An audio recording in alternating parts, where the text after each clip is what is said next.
Well, good afternoon, everybody. Joey Connect here, as I mentioned, and thanks for joining us today for breaking the break the fast feast and famine cycle. Already out the gate strong, long weekend, right?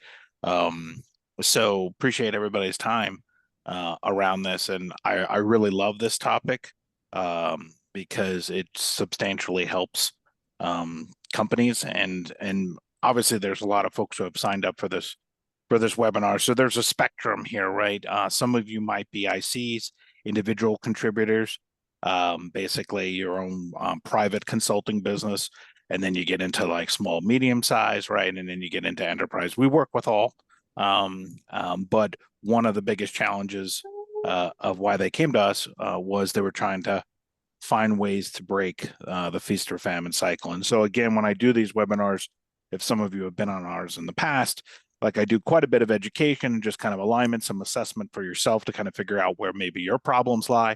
And then at the end, I do give just a high level, obviously, of our platform of how we really help break this and substantially add value to your business. So I look forward to kind of walking through that progression with you here. Joseph on the call also asked, "We'll get recordings yet?" You bet. Right later on today, the team will send out a post of this, also with some additional resources, the PowerPoint itself, and then also, in many cases, people want to have follow-up meetings to just obviously explore their own use cases and carry that on. So that is promised. You will get that. I know many of you have to drop off earlier before we'll be concluded. So just FYI there, you will get that today. So, all right, let's get into it. This is obviously a very important topic. It's basically whether your business is viable or not, right? So let's get into it. So again, we got varying levels of companies and backgrounds here on the call today. I assume just traditionally that's how it is. But what are we really talking about with the feast or famine cycle, right? And you can obviously read the screen, but I will kind of give you my version of it. It's basically a lot of our clients who are in professional services and or consulting, which of course can be intertwined, right? But a lot of the times when you are also servicing the contracts, you get into this kind of cycle where you hunt, you land a deal, and then you're working extensively on the deal, but then all of a sudden that deal might slow down or something changes or it concludes and you've done delivery and now you're needing to find new business again. And what happens is you get into this vicious cycle of peaks and valleys, aka feast or famine cycles on the revenue side. And so this is obviously a substantial threat to, if you're an IC, individual contributor, that's going to be basically your direct income. If you have a multi-person firm or you're a larger firm, obviously this can dramatically affect revenue, right? And stability of your organization just in general, right? I mean, like if you can't predict cash flow and some things around, you know, all that other stuff, P&L wise, it's really hard to scale and do investments. And I'll got to break that down even more. But I just want to make sure level set we're on the same page here when we think about feast or famine. All right. And so this is the ecosystem. And this can actually even be within a larger organization. So what I mean by that is we have a lot of clients in the tech SaaS kind of ecosystem world, but then they also have PS departments, professional services departments, and those PS departments obviously also struggle with feast or famine, right? So it's not only if you're an individual contributor or just a classic quintessential consulting firm. This also happens in enterprises. All right. So that is what feast or famine is. Again, interpretations can be a little bit there, but in general, it's when you're actually also the delivery agent and you're doing the work. And that's where a lot of this feast or famine cycle comes in because you're actually doing the work and you cannot be selling when you're doing. All right. So just level set there, obviously might be a little bit of flavor. So why does this matter? Well, I hope these are obvious. You're all companies. I've never met one that says, no, we're not looking for more predictable revenue. I'm assuming that momentum, this is really where the cycle, especially if you're a smaller firm, really bites you in the butt is because you're wanting to scale, but you don't have clear consistency of the project acquisition or services. And so it's really hard to hire additional people. because you're like, will we even have the cash flow to do it, right? So it really stunts the growth of your organization, which in itself is obviously not great, and it also can affect many other things, of course.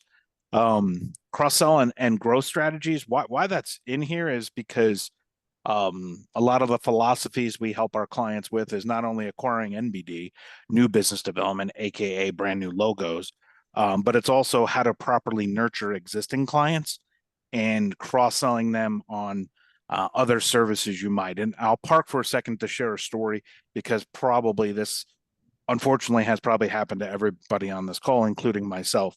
But I was talking with a now client of ours, and before they were a client of ours, he said to me they were in consulting, big projects migrating big systems inside corporations. And so he was sitting down for a very nice dinner with the CEO of the corporation. And they were having a chat. And the CEO then said, "Hey, I want you to know we hired this group, not his company, to work on another project within the enterprise." And the CEO was very excited about the project because he thought it was going to have great impact to his growth and bottom line of the enterprise. And our client was sitting at the table and he said to the CEO, do you know we do that? And the CEO said, "No, I had no idea that you guys even provide those services. We would have probably worked with you if I had known that." And it was a substantial contract. And so that's that miscommunication of you were brought in to do one thing at the beginning, but then we're never properly educated or cross-sold of all the other things that your firm could be doing. And that alone, executed correctly, can substantially affect the revenue and obviously your valleys. Um, if you're an actual business owner on this or a consultant that is a partner in a partnership group, by addressing your peaks and valleys basically adds more value to the organization substantially. I can get into a whole nother thing on business valuations around this and how it dramatically affects that. But a company that can demonstrate new projects coming in and out in a consistent cycle, if and when you look to sell that or bring additional partners in, the value of the organization is substantially higher than if you're not. I mean, it's just substantially. And then, of course, for you personally, obviously, solving this problem can reduce stress on you and your family and all the things surrounded around companies running well or not. All right. So I think for anybody on this call today, you can pick and choose, obviously, but a lot of these things are really important to scaling your business, or if this is a department within a larger enterprise, really a lot of the same problems, will be there. So let's jump into it a little bit. First, it's Camp Run Amok out there, right? So, like, just I have this slide literally in every present. I have been in this hustle for 23 years, whatever, more than 23 years. And over that time period, the process of doing consulting, professional services, anything business to business basically has metastasized into a Camp Run Amok of numbers of people, number of reviews, numbers of all sorts of things that need to have happen. So you got a plethora of individuals on both sides of this, and it's a lot of complexity, right? And so as you're going through and growing your business and needing to identify new projects, get them approved, get them delivered, and obviously trying to identify another one, you're having to do this with a large group of people, right? It's not typically a one-to-one relationship in that case. It's going to be a many-to-many relationship, and just herding those cats and organizing that alone eats up a ton of time, or it's poorly done. And when it's poorly done, that's where you're going to start missing out on some of those additional opportunities that I talked about. So we just have to level set on the reality of the environment also, because that then triggers all sorts of challenges for small to medium sized consulting groups, because you're having to consistently communicate and collaborate with a ton of people and a ton of eyes. And how do you do that really, really effectively, right? So that you can maintain relationships even when you're on project, right? And so that's a real key point here, right? What we're going to be talking about here today is let's identify really what you need to be doing and how can we plug in a process and systems there so that maybe 2 hours a month of your time you can communicate and collaborate with all prospects, all your funnel, everything, and do that in a highly personalized way. So it doesn't come across as just random information going out. Okay. So that's the environment. I think if you don't believe this, I would probably check into it because it's true. I just like, yeah. So let's get into it. So common contributors. So this is frequently in our webinars, you know, we're trying to educate, and this isn't just from our research. It's obviously all of our clients and success and failures we've seen. Um, and there's drivers to this, right? And some of this is on your end, clearly. And so part of our webinars a lot of times is helping you identify maybe some of the challenges you have within your firm, or if you're an individual contributor, obviously everything's on you. So there's going to be a lot more of this, but ultimately we try to help identify some of these challenge points or the common contributors to this. And I think I have 6 or 8 of these. I can't remember off the top of my head, but ultimately, like anything in life, we need to identify where the root problem is and then lay out a system and a process, obviously, to attack that and be able to do that at scale, right? So honestly, ironically, if you're a consultant, this is what you're doing, or professional, this is what you're doing for your clients. Some of this is just, it's the old adage, the carpenter's house is never done. I think that's something here too, that we just settle because, hey, this is how it is. No, I don't agree. And I'm going to walk you through why that is. So focus on client work over sales, easy out. That's the easy out. Obviously for everybody, it's the low hanging fruit that anybody can say. But honestly, you know, and I know, it's more of, we don't know where to get the highest ROI for the small amount of time I have. That's the actual answer to that. Focus on client work over sales. Yes, but you also can carve out very specific time periods if you know what you need to do during those time periods and be able to do it at scale to get the greatest ROI for your firm, because consistent revenue stream to you is obviously worth a whole lot. We just went through that. Lack of a sales pipeline. Well, duh. If you don't have a funnel and you're not building relationships at scale and then taking them through kind of common relationship, common education, kinds of things, you're not going to have a pipeline. And so they're derivatives, right? So you got to think through that, right? And always relying on referrals and all of that, that won't work long term, nor is that scalable, nor is it, it's good. It's an important piece of the business model, but it cannot be it. Um, Inconsistent networking and outreach. Obviously, this is again when you're hot on projects and you're not able to be out and about, whether that's your technique or whatever.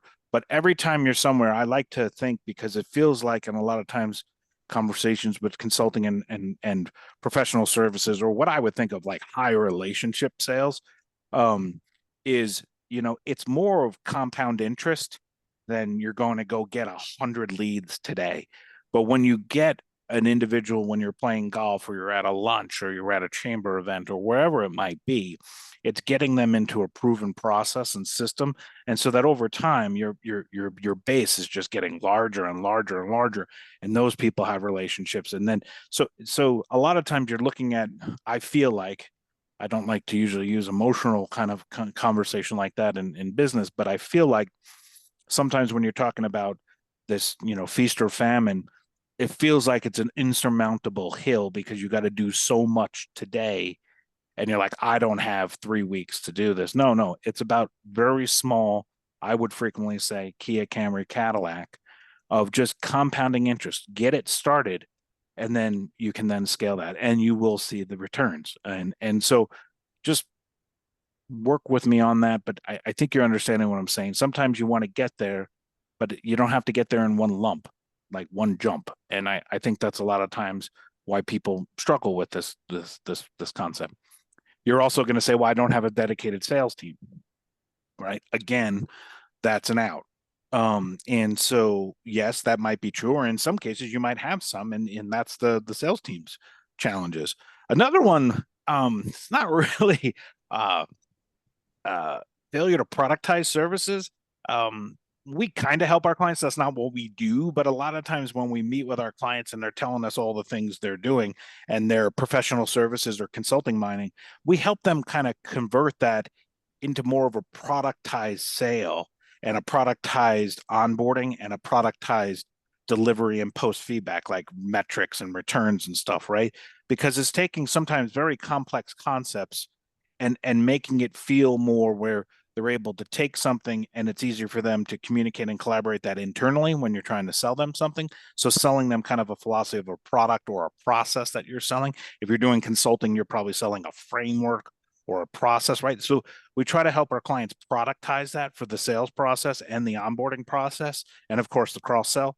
But ultimately, it's about, even though it might be pure professional or pure consulting, I get that, but how that needs to be consumed a lot of times um, by your targets is more a more feeling of a productized, even though it might be very bespoke underneath, which is cool. No beef there, but just how that's delivered, how that's sold, how that's onboarded, and that's what our platform obviously helps with. But it also helps you with that scalability and reproducibility, which again we can then automate more, which allows you to scale, not spend a lot of time on this, but then feel like you're making huge headway, right?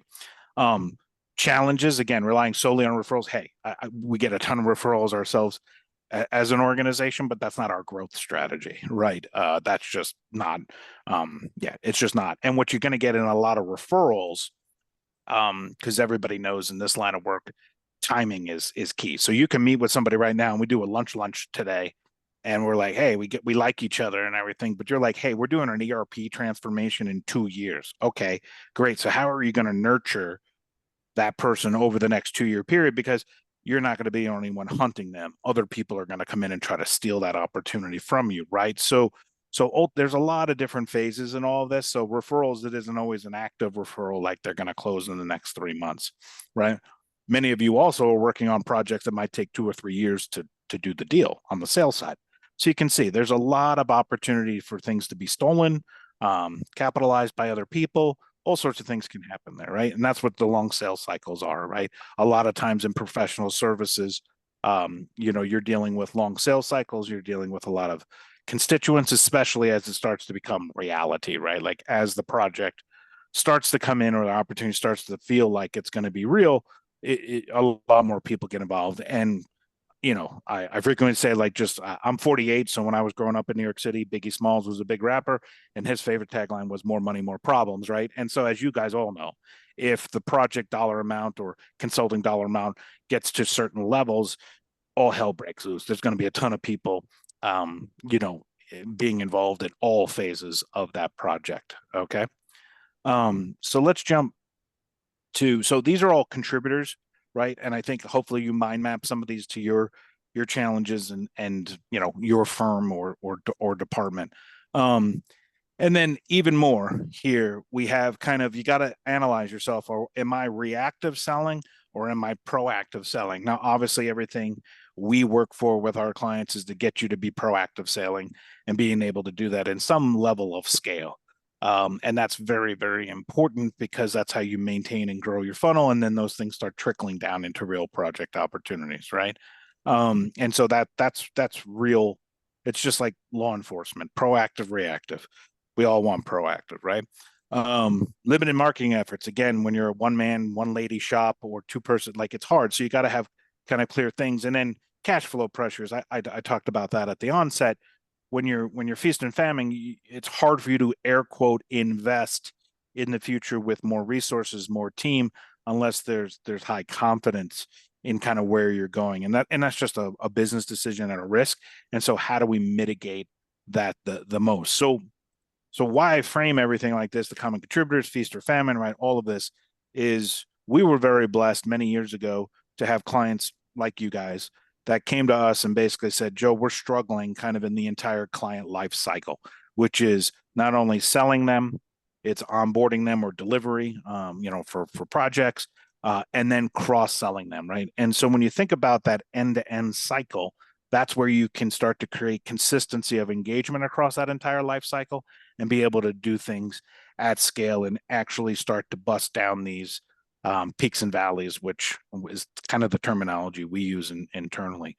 So proven success that we've seen, and these again are things for you to think about. And then I'm going to show you how we do that for a lot of clients. But as I just joked about that, I grew up in Queens and Long Island. So pizza, right? It's part of every day. And so think about today. Like if on this call, one of you is like, hey, I'm gonna go order a Domino's pizza, which, whatever. But the point is you're gonna see that order be accepted. You're gonna see that damn pizza going into the oven. You're gonna kind of know everything, and then you're gonna watch that car like literally pulling up your driveway, right? And getting you a pizza. And that's for a $10 transaction, right? Literally a $10 transaction, maybe 20, depending on what markets, right? But ultimately, you have visibility to the end-to-end experience, and it's all in one spot, and you know what's going on. And so again, when we're coaching here, I try to give a lot of approaches that if you don't want to do that inside our tool, sure, go ahead. Like take these things, steal them, rip off and duplicate in the tech world at R&D.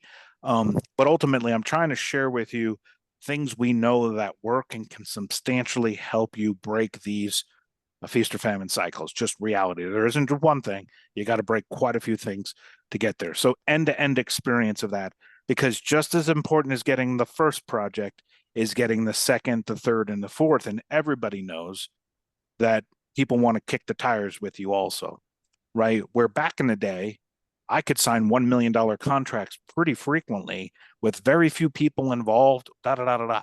Now you have basically an environment where they want to do some sort of pilot project. Let's just do research phase A, phase A, stage A, whatever the hell. Right? You guys know what I'm getting at, right? Like, how do we do that? Because it's very, very important to be able to handle that cross sell opportunity, because that's really how you start to reduce your famines, because you're getting consistency from a pool, and there's always something to fill the gaps. All right.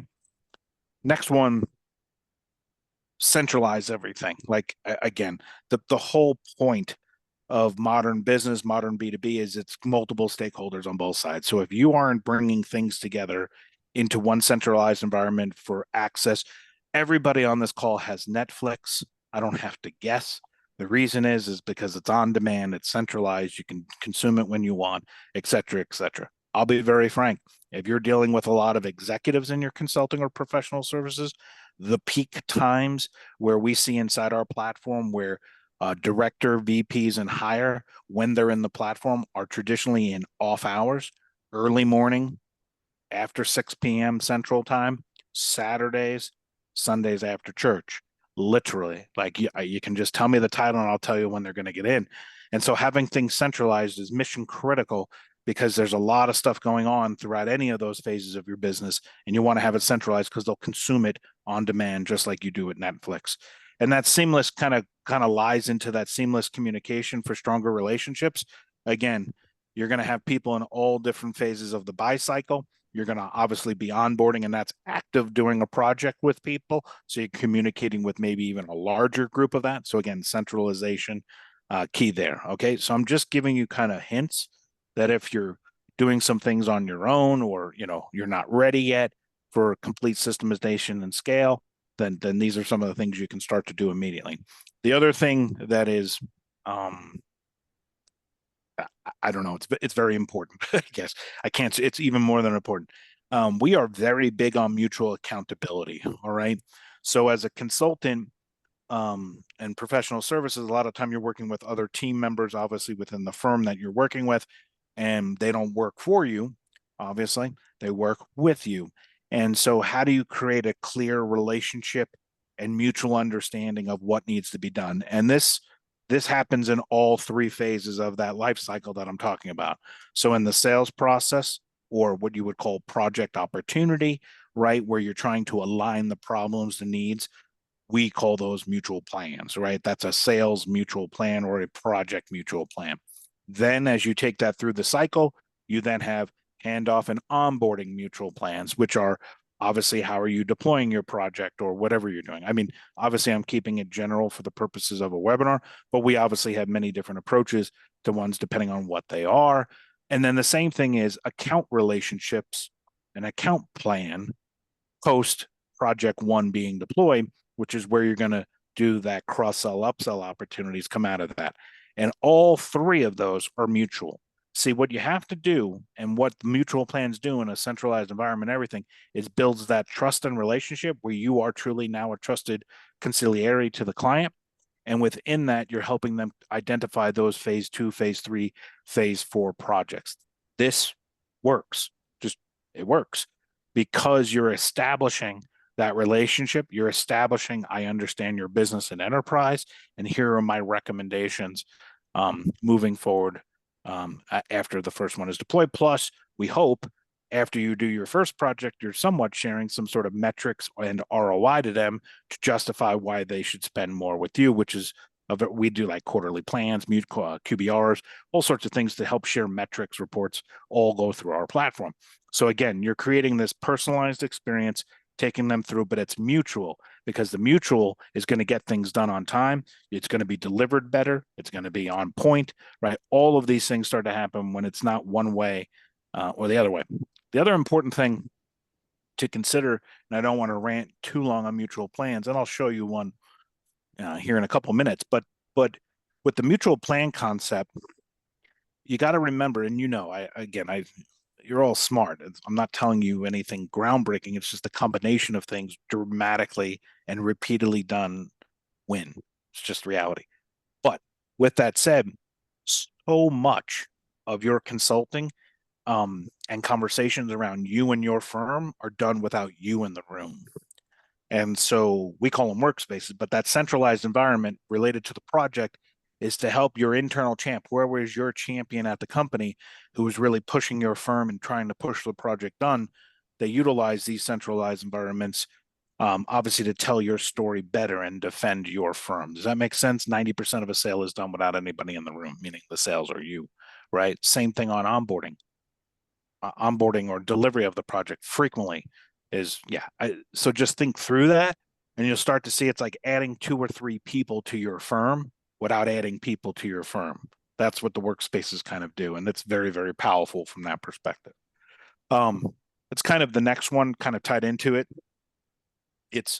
I cannot stress, so many of our clients, especially software ones and quite a few consulting groups, like you got to prove yourself to then get into phase 2s and the bigger money. Hell, in some of our software clients, they're upside down on money.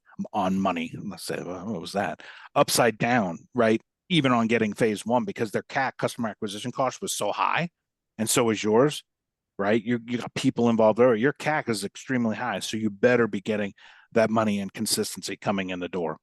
So just you can kind of see the thematic approach here, and then cross sell and expand through ongoing engagement. And this is the whole business is about timing. Projects are about timing.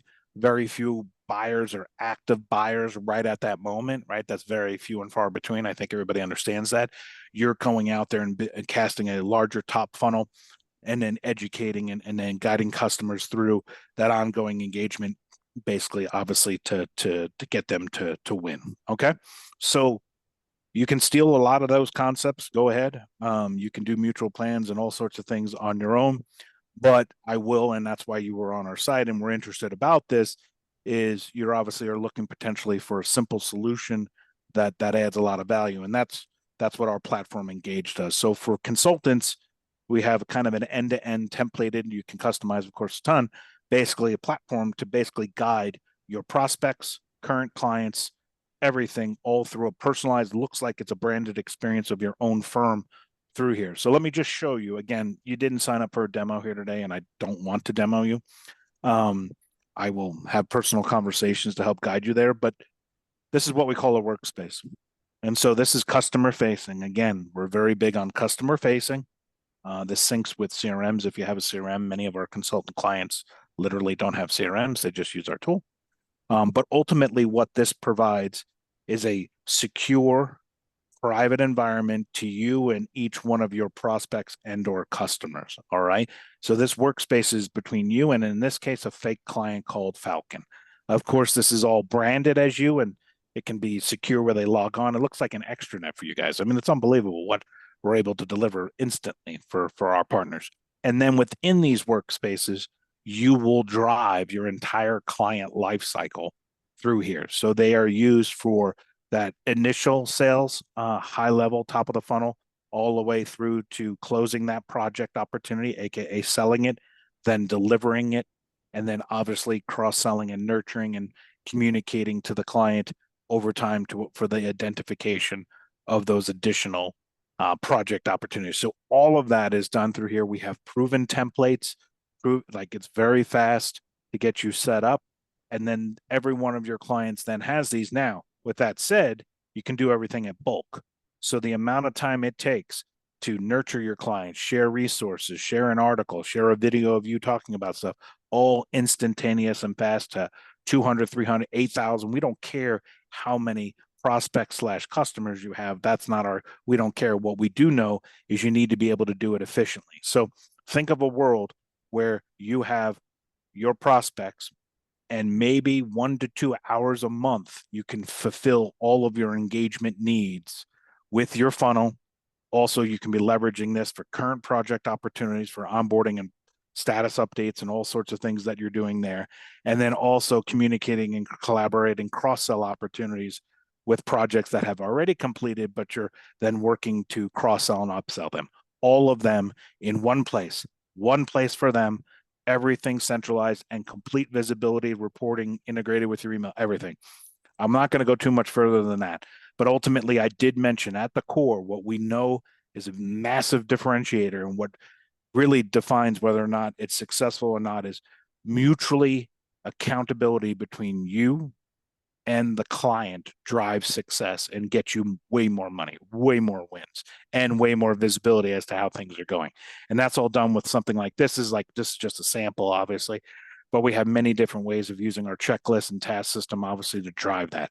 Sharing documents, of course, tons of that goes on, videos, all sorts of stuff goes on inside our platform, your calendars, you can have different phases of deployments here with clients, all sorts of project delivery elements there, but this creates that centralized environment between you and your customer.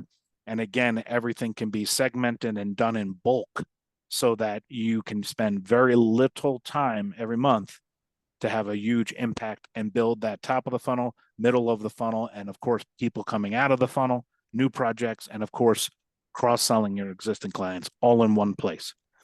Extremely, extremely valuable, instant, basically ROI for our clients on this front. So I'll summarize.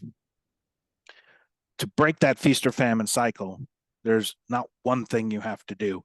It's kind of looking at that end-to-end process, client lifecycle, and then by plugging in the right scalable touch points and centralization can dramatically change your feast or famine cycle, because every opportunity you have, you need to be adding people to the platform so that they're part of your nurturing and top of the funnel. And then your communication and collaboration will drag them through, obviously, to new project opportunities. So you can start by putting in your existing clients. You can then start by putting in your, obviously, current opportunities. And then, of course, as you're at events or anything and you're generating new relationships, you put those in.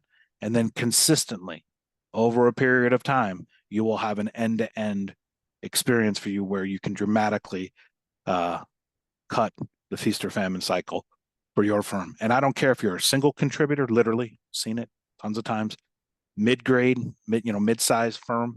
Obviously, there's even more impact when you got more people. And then, of course, we work with a ton of large organizations also. So if you're wondering, Joe, like, okay, I get it, like, makes all sense. I totally agree, but we're just a small group. Literally, our seats are $25. So if you're an individual contributor, $25 a month, a large latte in Queens, and you got that kind of impact to your firm. Huge impact for you. So I appreciate everybody's time. I will also I'm not going to get, I would love to unpack this obviously on an individual basis because there's lots of details there. But what I will do is share obviously the recording. And I also offer up a brainstorm session to help at literally every single client to help them obviously walk through, look at their firm. Literally, you might say, Joe, how long does that take to get set up? Anywhere from 2 to 3 sessions of 1 hour a piece, and then you have to do some homework, probably 6 hours of time, and you can be set up and actually delivering this in real time. So you can find that time because the ROI to you, I think it is substantial. So I hope I provided you some backdrop, some of the common roots of it, so you can analyze your own firm and kind of identify the problems there. And then, of course, I know 100% we can help you'd be very successful in continuing to scale, whether or not you want to scale it out or just provide a much better delivery model and service model to your clients. Obviously, that's huge value to you and your brand. I appreciate everybody's time. Happy hunting, happy closing, and look forward to talking to you. I'll send that in the follow-up information, and I appreciate everybody's time today. Thanks.